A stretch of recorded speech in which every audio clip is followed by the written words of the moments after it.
শুভ সকাল বন্ধুরা। তো তোমরা সকলে কেমন আছো? আশা করছি যে যেখানে আছো খুব ভালো আছো আর সুস্থ আছো। আজ নতুন আরও একটি ভিডিও তোমাদের সকলকে জানাই অনেক অনেক ভালোবাসা। আজকে হলো শুক্রবার আর এখন কিন্তু ঘড়ি কাটাতে সময় হয়েছে ওই সকাল 6টা মতো। তো আজকের ব্লগটি আমি এই সকাল থেকেই শুরু করছি তোমাদেরকে সাথে নিয়ে। আশা করি আজকের ব্লগটি তোমাদের খুব খুব ভালো লাগবে। তো চলো দেখতে থাকো। আজকে সকালে কিন্তু ওই যে ঘুম থেকে উঠেছি ওই 6টার দিকেই। আর ঘুম থেকে উঠে আজকে কিন্তু এই যে ঘরের যে সমস্ত কাজগুলো আছে সেগুলোই সারছি। আর আজকে না বাইরে ওই যে উঠানটাকেও এখনও ঝাড় দিইনি, কারণ কি জানো তো, কালকে সন্ধ্যার পর থেকে না প্রচুর বৃষ্টিও হয়েছিল। সেই জন্যই ভাবলাম ওই যে ঘরে যে সমস্ত বাসি কাজগুলো আছে সেগুলো সেরে নিই। আর একটু বাদে যদি একটু রোদ ওঠে না, তাহলে উঠানটা অন্তত একটু শুকাবে। না হলে কি জানো তো, জল জমে রয়েছে না একটা প্যাচপ্যাচে ভাব। তো সেই ক্ষেত্রে একটু পরেই উঠানটাকে ঝাড় দেবো একদম লাস্টে। ফ্রিজে কিছু মাছ ছিল, ট্যাংরা মাছ আগের দিন রাখা হয়েছিল। তো সেই ক্ষেত্রে হাফটা আগের দিন লাউ দিয়ে রান্না করেছিলাম আর হাফটা রয়েছে। তো সেটা দিয়েই ভেবেছি আজকে না আবার লাউ দিয়ে রান্না করব। খেতে না ভীষণ ভালো লাগে ট্যাংরা মাছ, না সত্যি কথা বলতে অনেক দিন পর খেলাম আর সেটা কিন্তু ভীষণ ভালো লেগেছে। এদিকে সকাল সকাল এই যে পটল আর সঙ্গে শশাগুলো এই যে ঠিক করে রাখছি, কারণ কি জানো তো, তোমাদের দাদাভাই কালকে শশা আর সঙ্গে পটল নিয়ে এসেছিল রাত্রে। সবজি যেহেতু ঘরে রয়েছে আর বলল যে একটু কমেই পেয়েছি, তার জন্য নিয়ে এসেছি। কি জানো তো, ওই যে এখন যে পরিমাণে সবজির দাম একটু কমে পেয়েছে, আর সেটা কি না এনে থাকা যায় বলো? তো সেই ক্ষেত্রে শশা আর ওই যে সঙ্গে একটু পটলও নিয়ে এসেছি, একটু বলতে বেশ খানিকটা। আর শশাটা না আমি খেতেও ভীষণ ভালোবাসি, তার জন্য না শশাটা নিয়ে এসেছে। এইদিকে দেখো, এই যে এখন ঘরটাকেও টুকটুক করে পরিষ্কার করে ফেলবো, একটু হালকা হাতে মুছে নেব। ওই যে যে শশা আর পটলগুলো আনা হয়েছিল সেগুলো ফ্রিজে রেখে দিয়েছি। আরও কিছু এখনও সবজি রয়েছে, আগের দিনই বাজার করা হয়েছে।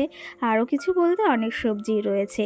আর কি জানো তো, ওই যে রোজ রোজ তো মাছ খাই না, একদিন ডিম, একদিন ডাল, একদিন মাছ, মাংস এরকম করেই খাওয়া দাওয়া হয়। আর আমাদের মাংসটা কিন্তু ওই যে বেশিরভাগ মঙ্গলবার দিনটাই খাওয়া হয়। কারণ ওই যে মঙ্গলবারের দিনটা যেহেতু তোমাদের দাদা ভাইয়ের ছুটি, আর ছুটির দিনই কিন্তু সবাই মাছ মাংসটা বেশি খায়। মাছটা যদিও প্রতিদিনই প্রায় খায় লোকে, কিন্তু ওই যে আমাদের না মঙ্গলবারের দিনটাই মাংসটা খাওয়া হয়। তো সেই ক্ষেত্রে আগের মঙ্গলবারে মাংসটা আনা হয়েছিল। তোমাদের দাদা ভাই বলছিল বেশ কটা দিন মাংস খাওয়া হয় না, তাহলে মঙ্গলবারে মাংস আনা যাক, আর সেই অনুযায়ী এনেছিল। আর সেটা কিন্তু বেশ ভালো করে খেয়েছিলাম। কি জানো তো, আমি না চিকেনটা খেতে ভীষণ ভীষণ ভালোবাসি। আমার মতো কে কে চিকেন খেতে ভালোবাসো সেটা জানিও। মাটনটা আগে ওই যে 2-1 পিস খেয়েছি, কিন্তু এখন না একদমই ভক্তি উঠে গেছে। কেন জানি না, আগে থেকেই মাটনটা আমি অতটা পছন্দ করি না, কিন্তু আমার চিকেনটা বেশ ভালো লাগে। তো সেই ক্ষেত্রে জানিও তোমাদের কার কার চিকেনটা পছন্দ। আর এই যে দেখো, তোমাদের সঙ্গে গল্প করতে করতে ঘরের কাজ কিন্তু আমি অনেকটাই বলতে ঘরের কাজ কিন্তু কমপ্লিট করে নিয়েছি। আর এদিকে ঘরটাকেও এখন এই যে সুন্দর করে ঝাড় দিয়ে নিয়েছি। তোমাদের দাদা ভাই আর মাম্মাম এখনও ঘুমোচ্ছে। আর এই যে ঘরটাকে ঝাড় দিয়ে চলে এসেছি বাইরে। এখন রান্নাঘরটাকেও পরিষ্কার করব। তার আগে এই যে যে মাছগুলো ফ্রিজে ছিল সেগুলো তো আগেই বের করে রেখেছিলাম, কিন্তু জানো তো বরফটা কিছুতেই ছাড়ছে না। তো সেই ক্ষেত্রে একটু জল দিয়ে রাখলাম, তাহলে বরফটা তাড়াতাড়ি ছাড়িয়ে যাবে।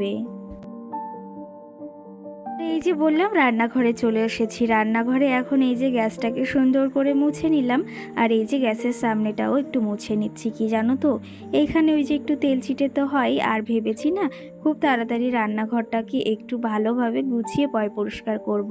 বেশ কটা দিন হয়েছে রান্নাঘরে তেমন করে একটা গোছানো হচ্ছে না।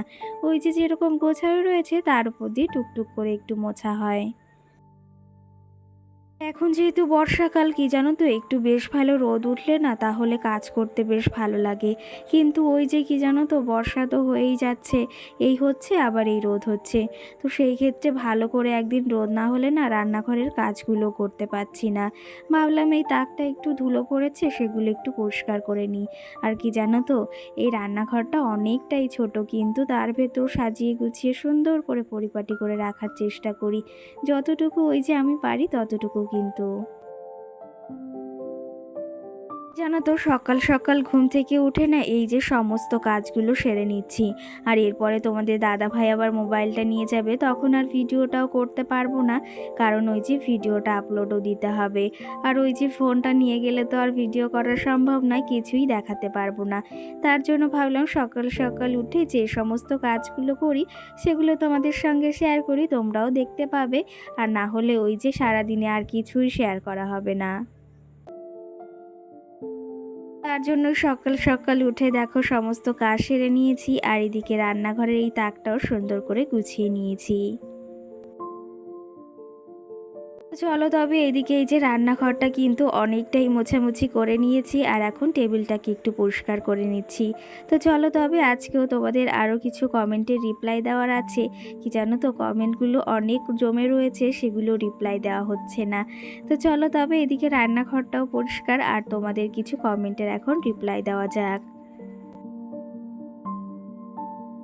কালকের ভিডিওতে নেহা নামে আমার একটা মিষ্টি বোন আমাকে কমেন্ট করেছে যে তুমি কোন টাইমে ভিডিও আপলোড করো। তো সেই ক্ষেত্রে তোমাকে বলছি, ওই যে আমি কিন্তু বিকাল 5টার সময় ভিডিও আপলোড করি। আর আগে না আমার যে চ্যানেলটা ছিল সেখানে না ওই সকাল 10টায় ভিডিও আপলোড করতাম, আর তাতে না আমার প্রচুর কষ্ট হয়ে যেত, কারণ মামামও রয়েছে। সকাল সকাল ভিডিও আপলোড করলে না প্রচুর কষ্ট হয়ে যেত। তো সেই ক্ষেত্রে এখন ওই যে সন্ধ্যা মানে বিকাল 5টার সময় আমি কিন্তু ভিডিও আপলোড করি। ব্লগ উইথ সুমি নামে একটা দিদিভাই আমাকে কমেন্ট করেছে, লাইক করে পাশে থাকলাম আর তুমিও আমার পরিবারে এসো। তো অবশ্যই যাব, তোমাদের জন্য সব কিছু, তোমরা যদি পাশে থাকো তাহলে আমরাও অবশ্যই তোমাদের পাশে থাকবো। সঙ্গে আমাকে আরেকজন কমেন্ট করেছে যে দাদা ভাইয়ের মান্থলি ইনকাম কত। তো সেই ক্ষেত্রে মান্থলি ইনকাম কোনো ঠিক নেই, জানো তো। ওই যে যেরকম তোমাদের দাদা ভাই কাজ করবে সেরকমই কিন্তু ইনকাম। ওই যে একটা বাঁধা ধরা যে সরকারি চাকরির মতন ইনকাম বা সেরকম পার্মানেন্ট একটা পয়সা আছে সেটা নয়। তোমাদের দাদা ভাই যেমন কাজ করবে তেমনই কিন্তু পয়সাটা পাবে। তো সেই ক্ষেত্রে তোমার প্রশ্নের উত্তরটাও দিয়ে দিয়েছি। আর কি জানো তো, এতে আমরা বেশ ভালোই আছি। যতই ইনকাম কম হোক না কেন বা বেশি হোক না কেন, সুখী থাকাটাই না সবচেয়ে বড় দরকার। সঙ্গে আমাকে আরেকজন কমেন্ট করেছে, আপু তোমার জুয়েলারি কালেকশন দেখতে চাই প্লিজ। তো অবশ্যই শেয়ার করব একদিন। আমার আগেও ব্লগ রয়েছে বা ভিডিও রয়েছে জুয়েলারি কালেকশানে। তো তোমরা যদি দেখতে চাও পরের ভিডিওতে কমেন্ট করো, অবশ্যই শেয়ার করার চেষ্টা করব। কি জানো তো, তেমন কিছু তো নেই, যেটুকু আছে তোমাদের সেটুকুই দেখিয়েছি। কিন্তু তোমরা যদি দেখতে চাও তাহলে আর একবার অবশ্যই দেখাবো। আর সঙ্গে কিন্তু এটাও কমেন্ট করেছো, আজকের ভিডিওটি খুব খুব সুন্দর লাগলো। সেই ক্ষেত্রে তোমাকে অসংখ্য ধন্যবাদ ভিডিওটি দেখার জন্য, আর এই যে মিষ্টি একটা কমেন্ট করার জন্য। তোমাদের এই কমেন্টগুলো পড়তে কিন্তু আমার বেশ ভালো লাগে, আর সত্যি কথা বলতে মনটাও অনেকটা ভালো হয়ে যায়। কিন্তু ওই যে কিছু কিছু লোক আছে না, ভিডিওগুলো দেখে এমন এমন কমেন্ট করে, সেটা আর কি বলবো। তাদের ওই যে খেয়ে দিয়ে কাজ নেই, তো অন্যেরটা দেখে খুব জ্বলন হয়, সেই জন্য এইসব করে। তো যাই হোক, আমার বাবা অত জ্বলনও নেই, সেই জন্য আমি কাউকে বাজে কমেন্টও করি না। যদি পারি ভালো কমেন্ট করব, না হলে কমেন্টই করব না। তোমরা যদি আমার সঙ্গে একমত হয়ে থাকো সেটাও অবশ্যই জানিও কিন্তু। তো যাই হোক, সকাল সকাল ঘরের ওই যে সমস্ত বাসি কাজ সেরে নিয়েছি, আর বারান্দাটাকে মুছে নিয়েছি, সঙ্গে সিঁড়িটাকেও সুন্দর করে মুছে রেখে এসেছি। আর তোমাদের ওই যে বললাম না সকালে উঠানটাকে ঝাড় দিইনি, তো সেই ক্ষেত্রে এখন উঠানটাকে ঝাড় দিয়েছি, দেখতেই পেয়েছো বেশ ভালো জল জমেছিল। কিছুটা সকালে ওই যে একটু একটু শুকিয়েছে, আর কিছুটা ঝাড় দিয়ে রেখে আসলাম। আর তারপর এই যে যে থালা বাসনগুলো ছিল সেগুলো ধুয়ে নিলাম। থালা বাসনগুলো এই যে সকাল সকাল ধুয়ে নিয়েছি, আর এখন কিছু জামা কাপড় রয়েছে সেগুলো ধুয়ে দেবো। কি জানো তো, এই বর্ষা বৃষ্টির দিনে না জামা কাপড় নিয়ে এতটা সমস্যা হয় সেটা আর কি বলবো। কিন্তু ওই যে সকাল সকাল বেশ একটা ভালো ওয়েদার রয়েছে, ভাবলাম এখনই জামা কাপড়গুলো মেলে দিই, না হলে ওই যে আবার কখন ঝমঝম করে বৃষ্টি নেমে যাবে, তখন আবার একটা সমস্যায় পড়তে হবে। তো এই যে জামা কাপড়গুলো সমস্তটা এখন এই যে ধুয়ে রাখলাম, ভাবলাম এখনই ওই যে মাছগুলো কেটে তারপরে জামা কাপড়গুলো না মেলে দেব। ওই যে সকালে তো মাছগুলো ফ্রিজ থেকে বের করে রেখেছিলাম, না হলে তো বরফের জন্য আবার হাতও দেওয়া যেত না, বরফটা পুরো একদম গলেছে। তারপরে এই যে এখন মাছগুলো কেটে নিচ্ছি, মাছগুলো কেটে তারপর আবার স্নানটাও সারতে হবে, ঠাকুর পুজোটা দিতে হবে। তো দেখো ট্যাংরা মাছগুলোর না পেটে প্রচুর প্রচুর ডিম হয়েছে কিন্তু। এই যে তোমাদের বললাম ট্যাংরা মাছটা অনেক দিন পর খেলাম, তো সেই ক্ষেত্রে না ভীষণ ভালোও লেগেছে। আর ট্যাংরা মাছগুলোর সাইজটাও বেশ ভালো বড়, আর সঙ্গে প্রচুর ডিমও হয়েছে। তো চলো সকাল সকাল মাছগুলো কাটা হয়ে গেছে, এখন যাবো ওই যে স্নান করে ঠাকুর পুজো দিতে। জানো তো ওই যে যদি ফ্রিজে মাছ থাকে আর সেগুলো যদি না কাটা থাকে না, ওই যে স্নান করার আগে না সেগুলো কেটে নিই, না হলে না ওই যে স্নান করার পরে না আর মাছটা ধরতেও ইচ্ছা হয় না। তার জন্য মাছগুলো একদম কেটে ধুয়ে পরিষ্কার করে ফ্রিজে রেখে এসেছি। আর এদিকে স্নান করে চলে এসেছি ঠাকুর পুজোর ফুলগুলো গুছিয়ে নিতে। আর আমাদের গাছে আজকে না অনেক ফুল ফুটেছে, আর এইগুলো না সকাল সকাল কাকিমাদের গাছ থেকে কটা এনেছি। আর ওই যে সঙ্গে দেখেছো কত সুন্দর পিঙ্ক কালার একটা জবা ফুটেছে। আর এই যে দেখো আজকে এক সাজি কিন্তু জবা ফুল পেয়েছি, দেখতে কিন্তু ভীষণ ভালো লাগছে। সকাল সকাল এদিকে ঠাকুর পুজোটাও দিয়ে নিয়েছি, আর এর মাঝে না অনেকটা সময় পেরিয়ে গেছে। তোমাদের দাদাভাই আমার মোবাইলটা নিয়ে গিয়েছিল, আর সকাল সকাল রান্না বাড়াটাও কমপ্লিট।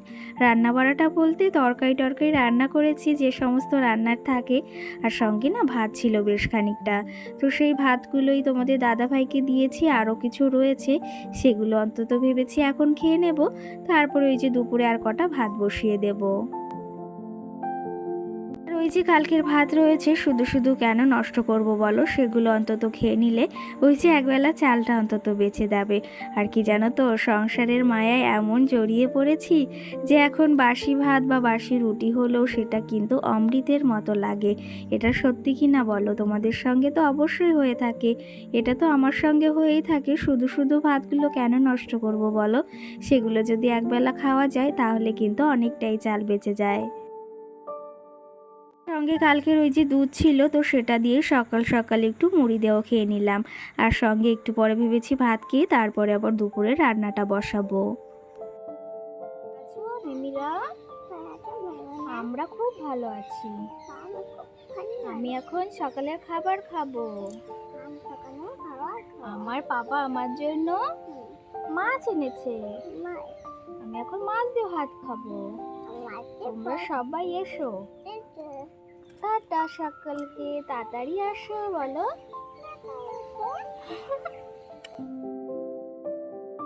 এই যে দেখো সকাল সকাল মাম্মাম সোনাও ঘুম থেকে উঠে গেছে, ওর খাবারটাও রেডি করে রেখেছিলাম, সেটা ওকে খাইয়ে দিচ্ছি। আর সঙ্গে আমি দুধ মুড়িটাও খেয়ে নিচ্ছি। আর তোমাদের দাদা ভাইও যে ভাত ছিল সেটা খেয়ে কিন্তু কাজে চলে গেছে।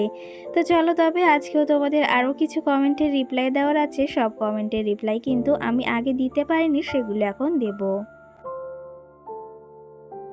অঙ্কিতা ডেলি ব্লগ নামে আমাকে দিদিভাই কমেন্ট করেছে বেশ কটা দিন পরে, আর এতে কিন্তু ভীষণ খুশি হয়েছি। কমেন্টটা হলো, তুমি কি রান্নাঘরে রিং লাইট জ্বালিয়ে ভিডিও করো? হ্যাঁ গো দিদিভাই, আমি না এখন ওই যে সব সময় বেশিরভাগ রিং লাইট জ্বালিয়ে ভিডিও করি ঘরের ভেতর, আর সেটা কিন্তু দেখতে বেশ ভালো লাগে। সঙ্গে কিন্তু আরও কিছু কমেন্ট রয়েছে, সেগুলোর আজকে যদিও রিপ্লাই দিতে পারবো না, কিছুটা দেব। তো সেই ক্ষেত্রে আমাকে একটা দিদিভাই কমেন্ট করেছে যে ওই যে তোমার ফ্লোরে কি বা মেঝেতে কি পলিথিন পাতা? হ্যাঁ গো দিদিভাই, কালো পলিথিন পাতা। যাই হোক, এদিকে দুপুরে রান্না বাড়াও কমপ্লিট। আজকেই দেখো লাউ দিয়ে ওই যে ট্যাংরা মাছ দিয়ে তরকারি করেছি, ডাল, সঙ্গে ঘ্যাট, পটল ভাজা, আর এদিকে আলু মাখা, আর সঙ্গে ওই যে শশা রয়েছে। তো আজকে দুপুরের আমাদের খাওয়া দাওয়ার মেনু কিন্তু এটা। তো চলো তবে এখন খাওয়া দাওয়া করা যাক, ব্লগটি আর বেশি বড় করব না, এখানেই শেষ করছি। সকলে ভালো থেকো, সুস্থ থেকো, সকলকে টাটা।